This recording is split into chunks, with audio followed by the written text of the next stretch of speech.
Working to find out more about a dangerous drug that is now making its way through the state. Michigan's Poison Center is putting out an alert about purple heroin. And this morning, we're joined by Dr. VARUN VOHRA. Thank you so much for joining us this morning. He's the academic director of the Michigan Poison Center at Wayne State. Doctor, obviously heroin is heroin. It's already dangerous. What's so special about purple heroin that it warrants a special alert?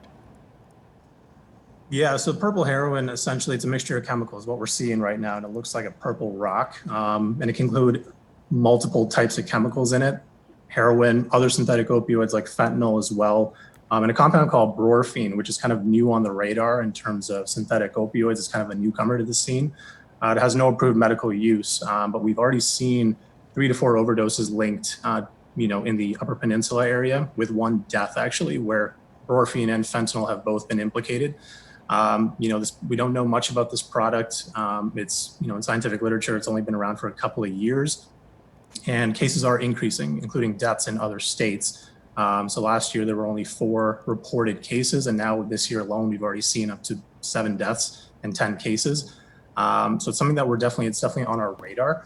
And it looks like, the Michigan Police State Laboratory has seized samples as early as May of this year, where they have found fentanyl, bromphene, and several other compounds. Interestingly enough, heroin wasn't found in this particular batch.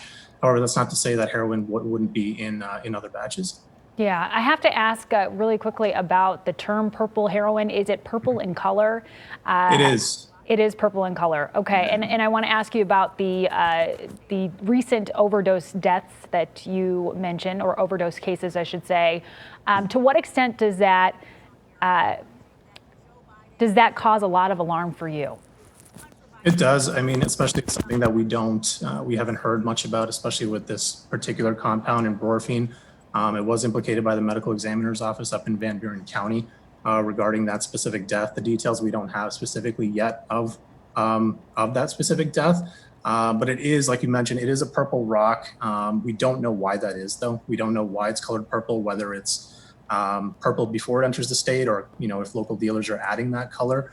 It could be for branding reasons, and it could vary by region. We don't know yet, but it is something that we are worried about, trying to get ahead of before it may or may not make its way down the state, especially to the Metro Detroit area. All right, Dr. VOHRA, thank you so much for joining us this morning. We really appreciate your time and your insight on this new threat. Thank you.